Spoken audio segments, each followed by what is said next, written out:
There's probably no better feeling in fantasy football than when you see a dude absolutely pop off, but you realize you already picked them up. They're already sitting on your bench. In this video, we're going to be talking about a couple of waiver wire gems. These are dudes that you should pick up now before the week 7 slate, because these are dudes that I think could pop off, could have really good weeks, or maybe opportunity could open up for them in some other ways, like maybe some trades.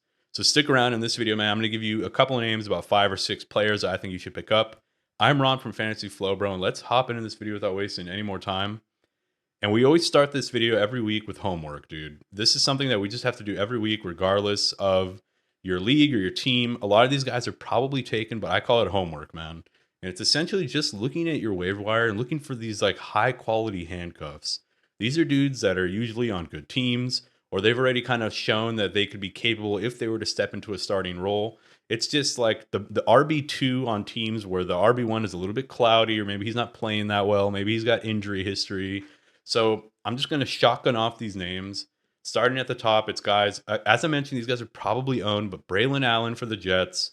Ray Davis already got a start for James Cook. Now, Ray Davis was on my list last week, so hopefully you picked him up and started him last week. Cook has this weird toe injury. We don't know if he's going to be back. Trey Benson had actually looked really good, played more snaps than Connor last week.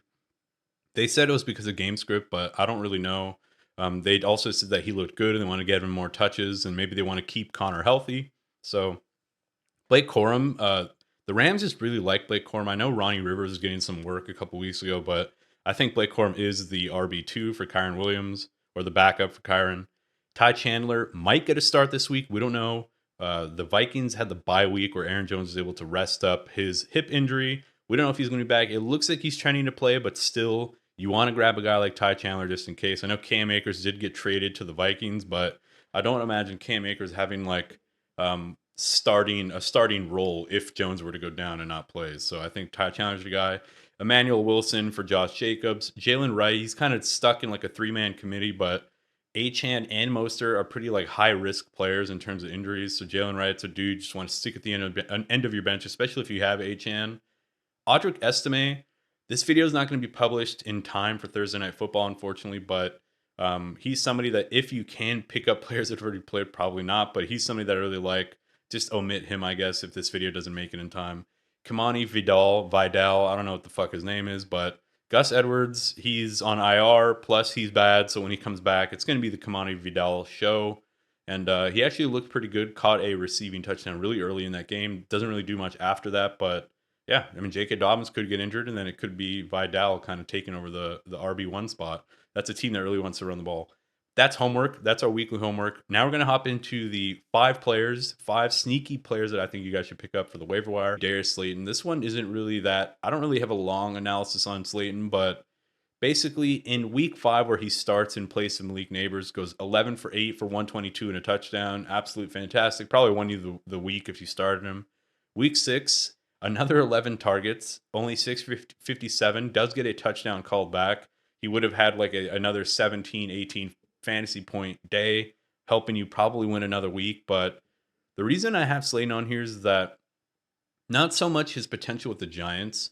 Now, he was getting 88% in week 2 of the snaps, 82, 84, 90%. Like, Neighbors going out just improved his ceiling and improved his production, but he was still on the field even with Neighbors. So there's a chance that he kind of like proved himself. He's proven himself, and they're going to let him get a little more production, give him a little more looks, which is a little bad if you're a Neighbors owner, obviously. But I think the reason that I really like Slayton as a pickup and speculative pickup options, because I do think there's a chance he gets traded. He's like the perfect type of trade candidate where the Giants don't really have like a considerable need for him with Neighbors coming back. He did perform well, so he's like a potential trade piece that they can, kind of swing out there for other teams. And yeah, I think it's possible that he gets traded. I've heard his name floated out there that maybe he's somebody that the Chiefs could go after because I don't know if they're too happy with their current wide receiver situation after Rice went down. So Slayton is somebody that I like just as a pickup. He could help you with the Giants, and he'll be very interesting if he does get traded to a team that's very wide receiver needy. Short interruption of this video, just to let you know that I did have 5 players on this waiver pickup video, but I realized that Bub Means is already going to play on Thursday night. So I ended up just cutting him from the video. That's why there's like a kind of a weird cut before I get into Darius Slayton.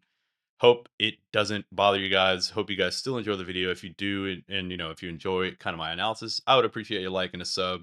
Had to just sneak that in on this short little interruption. But in any case, back to the video. Next guy's Elijah Moore. This one's kind of disgusting. Um, I don't even know why I have this man on this list, to be honest. This is like kind of a reach. I don't know if you want to even, I don't know if you even want to waste a roster spot for Elijah Moore, but it's pretty simple why. Um, this man never fails to hit his Fitbit step goals. And the reason I said that is because he's just out there running, bro. He's not getting any targets, any receptions. Weeks 1 and 2 had a decent amount of targets, but after that, he became such an afterthought on this offense. Amari Cooper was getting force fed, and it did not work out well, obviously, but he got traded to the Bills. So Amari Cooper's gone. Judy steps into the #1 role. Elijah Moore could step up, bro, and instead of getting 1 target a game, he might get 2. So I'm being a little sarcastic, but like, he has been productive in the past. He's somebody that we saw as like he exploded onto the scene in his rookie season with the Jets. And then obviously they had the turmoil with Zach Wilson. He gets traded. He wasn't getting any playing time or any targets. They give him, they trade him to the Browns for almost nothing. And he has done nothing with the Browns. Last season had some opportunity. There's really no other receivers on the team other than Cooper, and he doesn't really do much. So here are the variables, man. Cooper's gone. That's one variable. Second variable, Jameis Winston could start for this team at some point. They're kind of stuck with Deshaun Watson. Like, they can't really start Jameis because of how much money they're paying fucking Watson. But Judy kind of blows at this point. Like, he's kind of a bust, like, at this point, even though he was kind of like the best receiver on the team this season. He's not somebody that's going to command like alpha wide receiver 1 type of attention. It could happen anyway, just off of like name recognition. But Chubb returning could improve this offense as a whole. Maybe Deshaun Watson could go from being like the worst in the league or the worst ever to like just the worst in the league this season, if that makes sense. Like, I think there is a lot of room for improvement for Watson. So pick up Elijah Moore, bro. Put him at the end of your team just to see what happens, bro. It's a new situation now with Cooper out of town. So you just want to take some shots on guys on the Browns at this point. Next guy is Bo Melton. This one's also pretty short, not a huge thesis or not a very long thesis as to why I'm kind of excited about him. It's basically Dontavian Wicks is week to week with his injury, and he was kind of bad when he did play. Like, he had so many drops, so many targets with not a lot of production. I don't know why we're forcing Wicks. I don't think he's really that good. Jayden Reed also has like a nagging ankle injury. And Christian Watson's liable to get injured at any moment of any day, at any time. The dude could be, having some oatmeal in the morning and get up from his table and sprain his ankle or like hurt his hamstring. So, and this dude has shown flashes in the past. Bo Melton has some moments. Last game, he did have like an end around that could have went for a touchdown if the blocks kind of developed a little better. Doesn't get into the end zone, doesn't really do much. But, 2 carries for 27 yards is pretty interesting. They're using him in like jet sweeps, which is kind of like the Jayden Reed role. So they like him with the ball in his hands. I consider him more of like a handcuff wide receiver because at the end of the day, Romeo Doubs is still there. He's going to get a lot of touches. Jayden Reed should play this week. And then Christian Watson looks like, if he can just stay healthy, he might be pretty good for the Packers. So Bo Melton's somebody where a lot of mouths to feed, but if some of these wide receivers who have been getting injured get injured, Bo Melton could find himself as like the alpha on this team, which is kind of crazy. Last name is Clyde Edwards-Helaire. Yeah, this one I'm not too confident about, but basically Kareem Hunt had to quit his job at Red Lobster to play for the Chiefs, bro. He was literally whipping up some tasty shrimp one day, and then the next day he's starting for the Chiefs. That's how down bad they were. That's how much they didn't like Carson Steele, what he had to offer, his fumbling, his lack of experience. And CEH was on IR for mental reasons. Keep that in mind. So he was on IR through week 4, came off of IR, practiced a little, but didn't play in week 5. Then they had the bye. Now he's going to be back. He's going to officially play against the 49ers. What if? What if he ends up starting, bro? What if they're just using Kareem Hunt as that stopgap for that Saints game? And then it's going to be Clyde Edwards, because why wouldn't they have picked up Hunt in the offseason, right? Like, if they like Hunt more than CEH, wouldn't they have picked up Hunt in the offseason and let go of CEH? Now, things can change, right? They saw Hunt one week. He actually played really well, actually looked pretty good. That could change the calculus for them fully. But I do think that there's a chance that they give CEH the nod and they give him some work to see how he looks.